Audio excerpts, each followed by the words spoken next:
आज हम ट्रैवल करेंगे सीधा उस जमाने में जब इंडिया बहुत ही अलग था। देखेंगे कैसे एक आम आदमी ने अपनी अकल से बड़े बड़े राजाओं को घुटने टेकने पे मजबूर कर दिया। चाणक्य की लाइफ उस रोलर कोस्टर की राइड की तरह है जिसमें थ्रिल भी है, ड्रामा भी और दिमाग की 2.5 किलो की बुद्धि भी। चाणक्य एक बहुत ही सीधे साधे ब्राह्मण परिवार में पैदा हुए। कहते हैं कि जब वो पैदा हुए वो पूरे दांतों के साथ पैदा हुए थे। और उस जमाने में लोग कहा करते थे कि अगर कोई बच्चा पूरे दांतों के साथ पैदा हो तो वो राजा बनेगा। लेकिन उनके घर वालों को या पंडित जी को लगा कि अगर ये राजा बन गया तो अपने ब्राह्मण धर्म को छोड़ देगा, तो उनके दांत तोड़ दिए गए। वो किंग तो नहीं लेकिन किंग मेकर जरूर बने। वो उस जमाने की टॉप यूनिवर्सिटी तक्षशिला यूनिवर्सिटी में पढ़े। वहाँ उन्होंने इकोनॉमिक्स, पॉलिटिक्स, स्ट्रेटेजी सब कुछ इतना गहराई से पढ़ा कि बड़े बड़े प्रोफेसर्स भी उनके आगे पानी भरते थे। अब असली ट्विस्ट आता है एक दिन जब ये भाई साहब मगध के किंग धनानंद के दरबार में पहुंच गए। चाणक्य धनानंद के दरबार में क्यों गए इसके बारे में अलग अलग स्टोरीज हैं, अलग अलग टेक्स्ट में। हम उसमें ज़्यादा नहीं घुसेंगे, बट वहाँ पे क्या हुआ वो मेन बात थी। वहाँ पे धनानंद ने चाणक्य की बेइज्जती करी, मोस्टली उनके लुक्स और उनकी कपड़ों की वजह से। और चाणक्य को इस बात पे बहुत ही गुस्सा आया। पान में गुस्से में उनकी चोटी भी खुल गई और उन्होंने कसम खाई कि जब तक नंद वंश को खत्म नहीं कर देंगे तब तक वो अपनी चोटी दोबारा नहीं बांधेंगे। सोचो, एक आम आदमी जो कि बेसिकली एक ब्राह्मण है और पढ़ा लिखा है, बट एक किंग को चैलेंज कर रहा है कि मैं तुम्हें खत्म कर दूंगा। Sounds a little impossible, but आगे सुनो। चाणक्य को अपने मिशन के लिए चाहिए था एक आदमी जो समझदार हो, जिसमें एक बड़ा एम्पायर चलाने का दम हो। तो बस चाणक्य निकल पड़े अपनी तलाश में। गांव गांव, शहर शहर घूमते रहे, अपनी तीखी नजरों से ऐसे बंदे को ढूंढ रहे थे उनके सपने पूरे करने के लिए। और फिर एक दिन एक छोटे से गांव में उन्होंने एक बच्चे को देखा। वो बच्चा अपने दोस्तों के साथ खेल रहा था और एक राजा की तरह सबको ऑर्डर दे रहा था और सब उसकी बात मान भी रहे थे। चाणक्य ने उस बच्चे की अकल और उसकी लीडरशिप क्वालिटी को एकदम से पहचान लिया। इस बच्चे का नाम था चंद्रगुप्त। चंद्रगुप्त को उन्होंने हर चीज सिखाई, लड़ाई कैसे करते हैं, राजा कैसे बनते हैं, रूल्स कैसे बनाते हैं। चाणक्य ने चंद्रगुप्त को एक आम से बच्चे से एक पावरफुल वॉरियर और इंटेलिजेंट लीडर बना दिया, एकदम से ट्रांसफॉर्मेशन कर दी। चंद्रगुप्त का ट्रांसफॉर्मेशन तो हो गया, पर क्या वो ही बेस्ट था राजा बनने के लिए और धनानंद को हटाने के लिए? चाणक्य ने एक और शिष्य को भी ट्रेन किया था चंद्रगुप्त की ही तरह, जिसका नाम था पबता। पर कौन बनेगा राजा, इसके लिए चाणक्य ने टेस्ट लिया। उन दोनों को एक माला गले में पहनने के लिए दी। एक रात जब चंद्रगुप्त सो रहा था, चाणक्य ने पबता से कहा, बेटा चंद्रगुप्त के गले से उसका वूलन धागा निकालो। ना धागा टूटना चाहिए और ना ही चंद्रगुप्त जागना चाहिए। पबता ने ट्राई किया, बहुत ट्राई किया। वो धीरे धीरे हाथ घुसाने की कोशिश करता, पर हर बार चंद्रगुप्त हिल जाता या धागा टूटने लगता। पबता फेल हो गया, वो ये टास्क पूरा नहीं कर पाया। कुछ टाइम बाद जब पबता सो रहा था, चाणक्य ने यही चैलेंज चंद्रगुप्त को दिया। पबता के गले से उसका वूलन धागा निकालो, वो टूटना नहीं चाहिए और पबता जागना भी नहीं चाहिए। तो चंद्रगुप्त ने क्या किया, उसने एक पल भी नहीं सोचा। उसने समझ लिया कि ये टेस्ट क्या है। उसने तुरंत पबता का सर काट दिया और आराम से उसका वुलन धागा निकाल लिया। धागा भी नहीं टूटा और पबता की जाग भी नहीं खुली।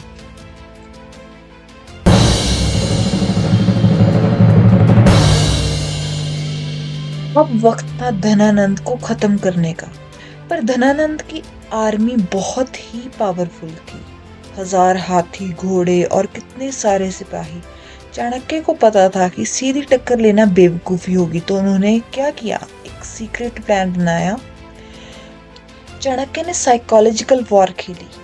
उनके स्टूडेंट्स भेष बदलकर दुश्मन के कैंप में जाते, लोगों को धनानंद के अत्याचार के बारे में बताते और उसके ऑफिसर्स के बीच फूट डालते। धीरे धीरे उन्होंने एक इनविजिबल आर्मी तैयार कर ली और धनानंद के सप्लाई रूट्स पर अटैक करना शुरू कर दिया। अफवाहें फैलाई जिससे दुश्मन के सैनिकों का मोराल डाउन हो गया। धनानंद को पता ही नहीं चल रहा था कि कौन उसके खिलाफ ये सब कर रहा है और उसकी फाउंडेशन धीरे धीरे कमजोर होने लगी। जब धनानंद पूरी तरह से कमजोर हो गया और उसकी अपनी आर्मी का मोराल डाउन हो चुका था, तब चाणक्य और चंद्रगुप्त ने अपना फाइनल मूव खेला। लेकिन ये कोई फ्रंट ऑन फाइट नहीं थी। धनानंद की आर्मी कंफ्यूज हो गई। उन्हें पता ही नहीं चला कि कौन अपना है और कौन अपने साथ नहीं है। चाणक्य ने धनानंद के कई जनरल्स को अपनी तरफ कर लिया था। जब फाइनल बैटल हुआ तो धनानंद की अपनी सेना ही पूरी ताकत से नहीं लड़ पाई। अंत में धनानंद हर तरफ से घिर गया और उसकी अपनी आर्मी ने उसका साथ छोड़ दिया और तब उसे बंदी बना लिया गया। और बस नंद वंश का खेल खत्म। चाणक्य ने अपना बदला ले लिया। तो चंद्रगुप्त राजा बन गए और चंद्रगुप्त का सबसे बड़ा काम था पूरे हिंदुस्तान को एक झंडे के नीचे लाना। चंद्रगुप्त एक बहुत ही महान राजा थे और ये सब उन्होंने चाणक्य की हेल्प से ही करा। चंद्रगुप्त ने क्या क्या अचीवमेंट्स करी ये किसी और वीडियो में डिस्कस करेंगे। अब फोकस करते हैं चाणक्य की लाइफ पे। चाणक्य को पता था कि चंद्रगुप्त को कोई युद्ध में तो नहीं हरा सकता, पर उसे ये भी डर था कि कोई उसे जहर देके जरूर मार देगा। तो इससे बचने के लिए चाणक्य ने एक और स्ट्रेटेजी अपनाई। चाणक्य चंद्रगुप्त के खाने में थोड़ी थोड़ी जहर रोज मिला दिया करता था, जिससे हुआ क्या, चंद्रगुप्त जहर से इम्यून हो गया। मतलब क्योंकि थोड़ी थोड़ी जहर उनके खाने में रोज मिलाई जाती थी तो वो जहर से इम्यून हो गए और उन्हें जहर से फर्क पड़ना बंद हो गया।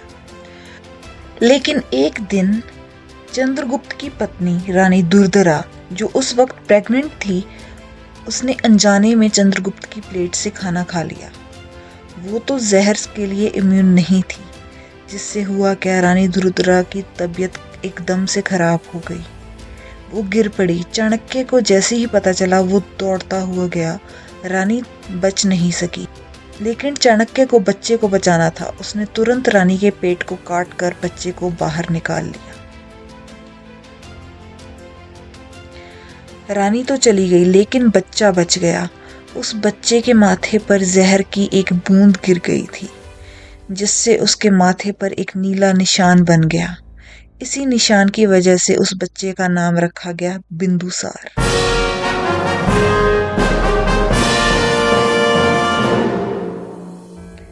रानी दुर्धरा के जाने के बाद चंद्रगुप्त ने भी कुछ सालों बाद राज्य छोड़ दिया और जैन संत बनकर तपस्या करने चले गए। अब मगध का राजा बना राजा बिंदुसार और चाणक्य उसके भी प्राइम मिनिस्टर थे। लेकिन चाणक्य के दुश्मन तो हर जगह थे। एक मिनिस्टर था, उसका नाम था सुबंधु। उससे चाणक्य बिल्कुल पसंद नहीं था। सुबंधु ने बिंदुसार के कान भरना शुरू करा कि चाणक्य की वजह से ही उसकी माँ की मौत हुई है और चाणक्य रानी दुर्धरा का कातिल है। बिंदुसार ये सुनकर बहुत गुस्से हो गया। जब चाणक्य को इस बारे में पता चला कि बिंदुसार चाणक्य को उसकी माँ का कातिल मान रहा है, तो वो बहुत दुखी हो गए। उस वक्त वो बहुत वृद्ध भी हो गए थे, तो उन्होंने ये सब कुछ छोड़ना ही सही समझा और उन्होंने अन्न जल का त्याग कर दिया। जब बिंदुसार को बाद में असल सच्चाई का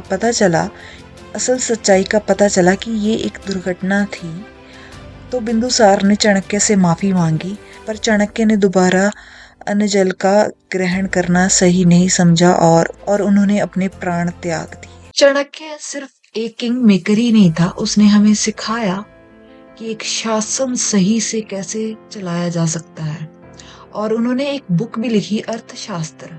जो आज भी पढ़ी जाती है, आज भी business schools, management schools, even की सरकारी डिपार्टमेंट्स में भी पढ़ाई जाती है। सोचो 2000 साल से भी ज्यादा पुरानी विजडम आज भी काम आ रही है।